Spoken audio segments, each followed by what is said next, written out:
Hello everyone. Let's start with another economic question. So it says that both foreign direct investment and foreign institutional investment investor are related to investment in a country. Which of the following statement best represents an important difference between the two? So it is talking about the FDI and FII. So the first option says that FII helps bring better management skills, technology, while FDI only brings capital. First of all, for solving this question, we need to know what is FDI. It is foreign direct investment. So, mainly FDI is done in the primary market, or else it can also be the investment can also be done in secondary market. And FDI is it is done in a sector specific, means it can target a specific sector, for example manufacturing the cars, something like that. So when FDI is done, so the FDI's aim, FDI is basically जब foreign से कोई directly invest कर रहा है तो उसे foreign direct investment कहेंगे.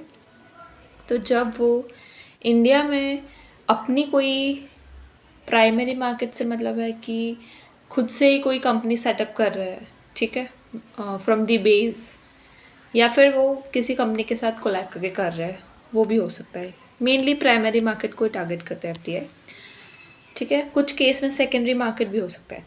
सो FDI basically उनका जो एम होता है, so it aims for overall profit of company rather than just the monetary value. So उनका यही पर्पस होता है कि वो पूरे कंपनी का जो प्रॉफिट है उनको वो एम करते हैं. Now if you talk about FIIs, so FIIs उससे थोड़ा सा अलग है, बिकॉज FII में क्या होता है, it is foreign institutional investor.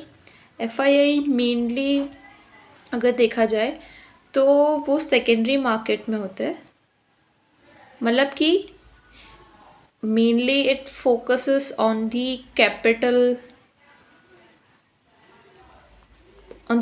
Terms, मतलब कि वो बाहर से इन टर्म्स ऑफ अगर कोई स्टॉक्स में इन्वेस्ट कर रहे हैं या कोई वेंचर्स हो गया या कोई बॉन्ड्स हो गया, सो वो ऐसे इन्वेस्ट करते हैं rather than setting up the whole company. वो ऐसे एसेट्स में इन्वेस्ट करते हैं ज़्यादातर.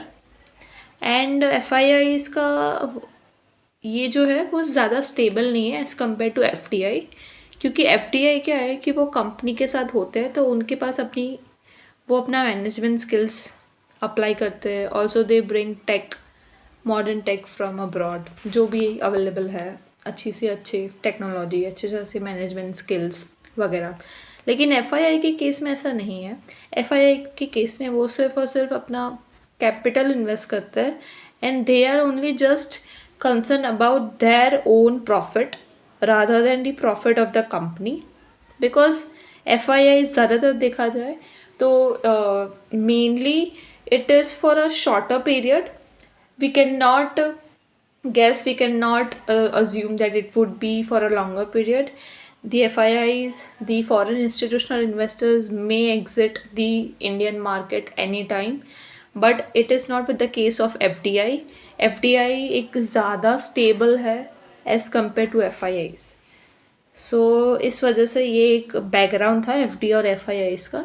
सो अब अपन ऑप्शंस रीड करते हैं. So first is saying FII helps bring better management skills and technology while FDI only brings capital. So ये गलत स्टेटमेंट है, अभी मैंने पढ़ा है, ठीक है. FII helps in increasing capital availability in general why FDI only target specific sectors, ये थोड़ा सही लग रहा है क्योंकि जैसे मैंने बताया FDI जो है वो स्पेसिफिक सेक्टर्स को टारगेट करते हैं because they are aiming to build something, a company और समथिंग लाइक दैट. फिर सी ऑप्शन देखते हैं, FDI flows only into the secondary market while FII targets primary market. तो ये भी गलत है क्योंकि FDI मेनली देखा जाए तो वो प्राइमरी मार्केट को उसको टारगेट ज़्यादा करता है. एंड लास्ट ऑप्शन देखें तो FII is considered to be more stable than FDI. This is a complete opposite statement because FDI is ज़्यादा stable है rather than FIIs. So the answer would be B. Thank you all.